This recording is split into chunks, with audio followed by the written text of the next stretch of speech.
क्या होता है projectile motion? Two dimensional motion of particle under gravity. That's why two-dimensional motion of particle under gravity is known as projectile motion. Projectile motion में अगर हम लोग बात करें तो हमारे पास कुछ टर्म्स हैं जिनको जानना जरूरी है, जैसे कि ट्रैजेक्टरी, जैसे कि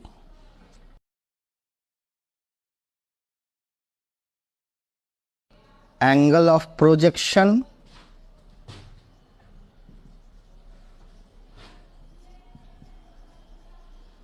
स्पीड ऑफ प्रोजेक्शन। ये तीन बड़े इंपॉर्टेंट टर्म हैं।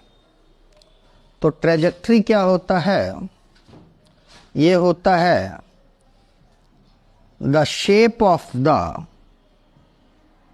Path of the particle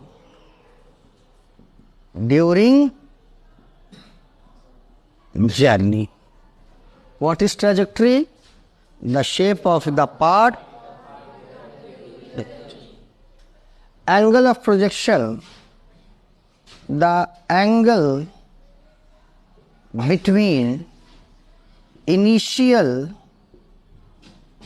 velocity vector of projectile and horizontal. ठीक है? This is known as what? Angle of projection. तो angle of projection क्या है? The angle between initial vector of projectile and horizontal. और तीसरा जो है वो है speed of projection. This is the initial velocity oblique speed of projectile. मतलब प्रोजेक्टाइल किस रफ्तार से फेंका गया और प्रोजेक्टाइल किस एंगल पे फेंका गया और प्रोजेक्टाइल किस रास्ते गया। रास्ते को क्या नाम दी जाती है? ट्रैजेक्टरी। एंगल को क्या नाम दी जाती है? Angle of projection. और स्पीड ऑफ प्रोजेक्शन जो है हमारा किस स्पीड से फेंका गया। तो अगर हम बात करें तो ये जो है हमारी हॉरिजॉन्टल एक्सिस है, डिनोटेड एज एक्स, और ये हमारी वर्टिकल एक्सिस है, डिनोटेड बाय वाई, और ये मेरा प्रोजेक्टाइल है having initial velocity u at an angle theta. तो जब भी कोई चीज हम लोग फेंकते हैं तो साइमल्टेनियसली दो तरह के डायरेक्शंस में अपने मोशन को कंटिन्यू करता है, एक हॉरिजॉन्टल और एक वर्टिकल। फॉर एग्जांपल, अगर कोई बैट्समैन सिक्सर हिट करता है तो क्या होता है? गेंद आगे भी बढ़ती है और गेंद ऊपर भी जाएगी। अगर सिर्फ ऊपर जाए तो क्या होगा? नीचे विकेट कीपर कैच कर लेगा। और सिर्फ आगे जाए तो क्या होगा? सिक्सर ना होगा, 4 रन हो सकता है। तो सिक्सर होने के लिए क्या चाहिए?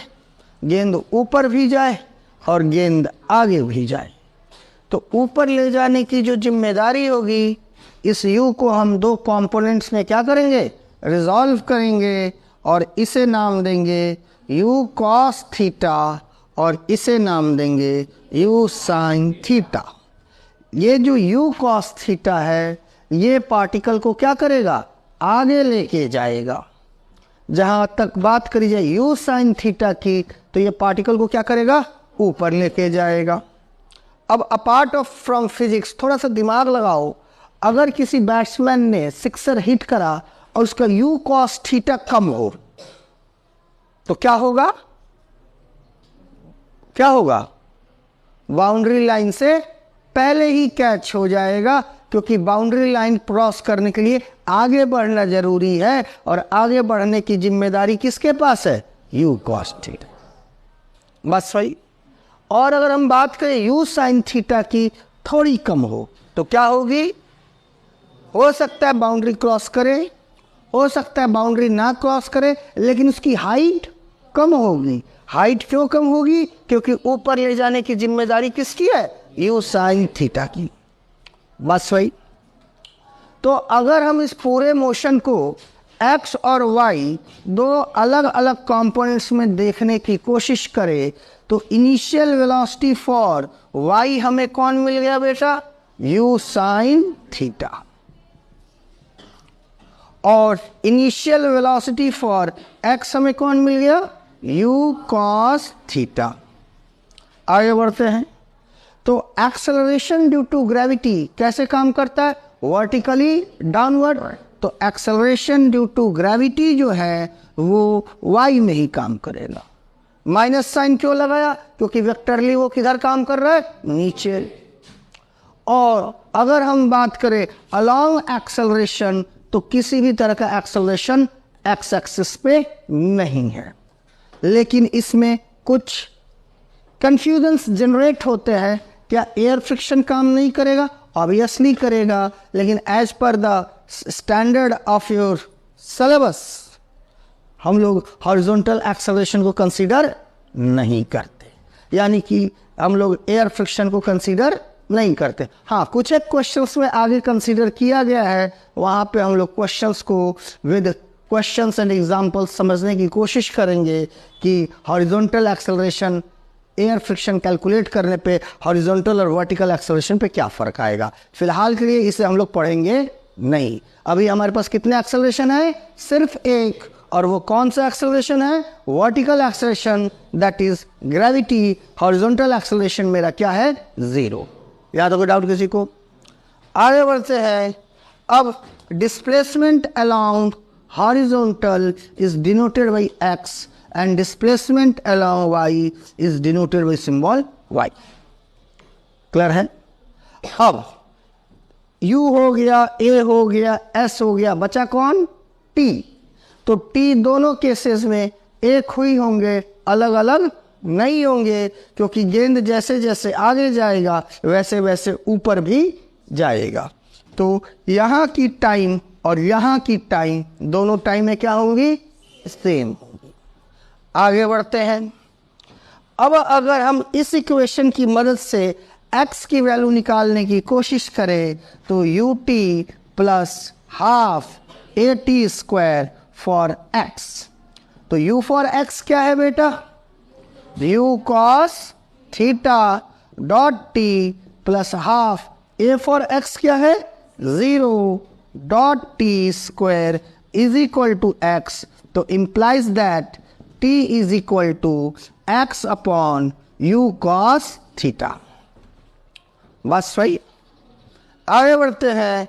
यही काम हम किसके लिए करेंगे, y के लिए।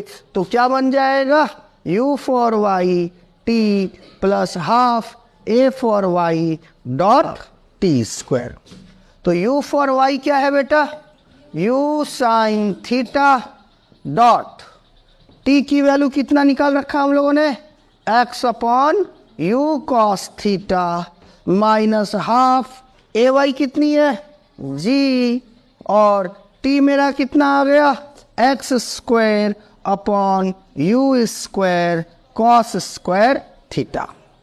तो अगर हम लोग ध्यान दें तो u और u कैंसल हो जाएगा, और sine theta by cos theta मेरे पास क्या बना, tan theta x minus half g x upon u square cos square theta is equal to y।